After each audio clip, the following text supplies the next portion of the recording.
Prihatin TV, suara prihatin rakyat. Nak tahu apa itu Taishan? Ikuti ceramah ini sampai ke penghujung. Now, faham? Saya terang kepada orang Melayu. Saya kata, you know the beauty about Confucius. You terang kepada orang Cina that Islam allows you to appreciate. Sebab itu bila saya pergi ke China, saya pergi melawat Sifu, tempat lahir Confucius. Dan saya bawa 200 ini peniaga-peniaga ni. Banyak juga ada di sini ikut saya. Cina, Melayu, India, banyak Cina yang ikut. Saya bawa pergi Beijing, Nanjing, Sifu.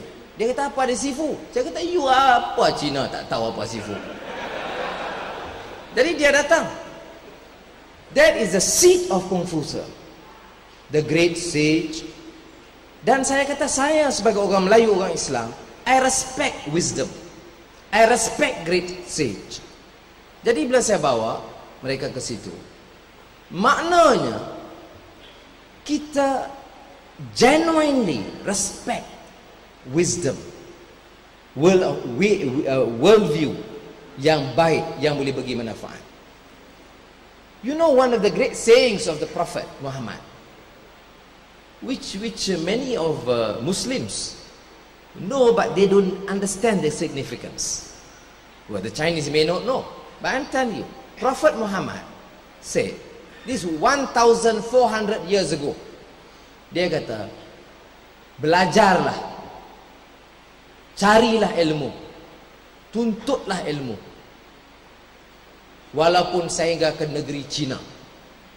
1,400 years ago, Prophet Muhammad sebut, seek ye knowledge even if you have to go to China.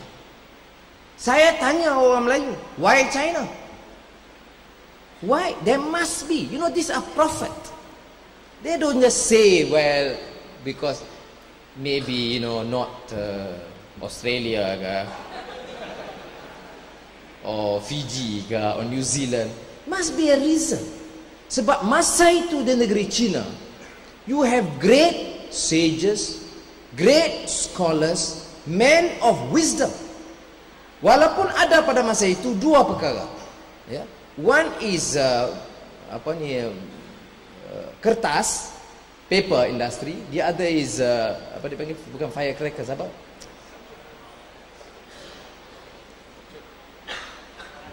Gunpowder. Dua. Jadi ada orang kata, no lah, Prophet suruh belajar kertas dengan gunpowder saja. Then I kata, you should have said gunpowder and paper. Tapi dia tak kata gunpowder and paper. Dia kata, seek you knowledge even you have to go to China. I view it sebagai my duty to try and understand. Dan you belajar Confucius, dia suruh jadi baik. Dia tak cakap soal Cina saja jadi baik, dia kata humanity. You know, the two words is very critical dalam Lun Yu, dalam Analects of Confucius, iaitu Ren, which is manusia, man, and Ren, which is humanity, kemanusiaan. Ren and Ren.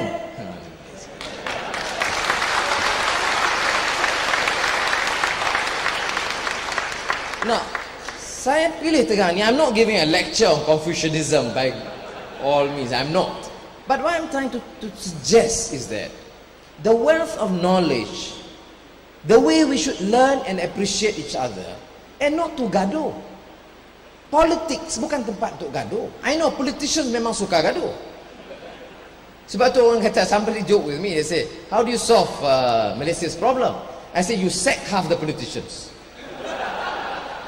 Then dia tak gaduh lagi. You see? Because politics ini untuk muafakat. You see? Dan untuk Malaysia is so critical. Jadi kalau saya sebut that we are one big family, sekali lagi, it is not a political gimmick. I mean it. 我们都是一家人. Itu I mean it. Wah, saya tidak pandai nak sebut in exact good Chinese, you know. I'm trying. Tetapi I mean it. Well, ada pembangkang kata, DAP kata, ini political gimmick. Dia baru belajar Cina sebab mau election. Dia ni apa pun kita buat tak kena. Saya bagi tahu, I learned Confucius, Analects in a simple way before I entered university. Karena pada masa itu saya mula mengajar temporary teacher di sekolah rendah Jitsin di Bukit Mentajam. So I started learning. When I read, of course masa itu saya masih umur berapa? 16 tahun, 17 tahun. So I'm not very smart. Now smart sikit lah. Okay. Tapi ada ideas yang beri bekas dan kesan kepada saya. Okay. Then saya bila sokong petani miskin, sokong rakyat miskin, kritik kerajaan tak betul, ini banyak menyeleweng, ada kuasa kaya diri, rakyat susah, yang kaya bertambah kaya, yang miskin papa kedana. Those were my speeches those days. Now, so kerajaan pun tengok saya aktif sangat, dia bagi saya cuti di Kemunting. 2 tahun saya ditahan di detention camp Kemunting. I have my friends among the Chinese Language Society, saya Malay Language Society. Jadi pukul 8 sampai 10 pagi, 8 sampai 9.30 begitu, saya ajar dia bahasa. 10 sampai 11.30 dia ajar saya Mandarin. Jadi kalau tuan-tuan mau belajar bahasa atau Mandarin, boleh pergi Universiti Kemunting. So sebab itu saya terima baik. I learn. But of course, wealth of knowledge, culture, philosophy of the Chinese, itu beyond. You know, in China, orang tanya, why do you go to Sifu? Dan kemudian saya turun ke Nanjing, pergi melawat makam atau tomb of Admiral Cheng Ho, Admiral Cheng He. Now, Cheng He, as you know, was a great admiral zaman dinasti Ming, Ming Dynasty, who is a Muslim. Jadi sementara kita kata kita mesti tolerate, saya bagi tahu orang Cina dan orang Melayu, Ming Dynasty dan Ming Emperor pun dia tolerate Muslims, termasuk angkat jadi advisor dia dan jadi admiral, hantar ke Melaka dan Kepulauan Melayu pada masa itu. So this was the bond of relations historically between Semenanjung dan Kepulauan Melayu dengan negeri China. Jadi saya kata ke kawan-kawan saya tauke-tauke ni semua, termasuk Datuk Saritan, you pergi ke China, jangan berniaga saja. Ya. Dia fikir kalau saya kata jangan berniaga saja, pergi kahwin sama lah. Bukan berniaga saja. Berniaga, yes. The most important link is economic, trade, right? Commerce, yes. Tetapi beyond that, it must be cultural. You must learn and appreciate. Sebab tu saya mau kawan-kawan saya yang Melayu, yang Cina pergi, go. Tak ada rugi.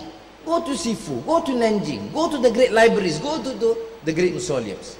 Ya. Saya pergi ke Taishan, the mountain, ya, Mount Tai.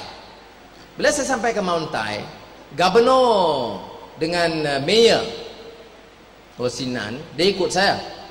Jadi bila saya sampai Taishan, saya kata, Governor, saya ingat dulu masa saya kecil-kecil, saya baca itu Confucius bagi tahu, kalau you naik Taishan gunung, itu semua lain-lain gunung itu jadi kecil. Meaning you mesti, sebab tu emperor banyak naik. Tapi dia bagi itu filosofi, satu pengajaran, which means that your moral strength, your character, your spirit must be above the followers. Kalau your character is lower, you are like the small mountain. You must be above. When you go to Taishan, kata dia, all the other mountains become dwarfs, kecil-kecil semua. Jangan lupa bantu like dan subscribe Prihatin TV. Sehingga bersiaran lagi. Assalamualaikum.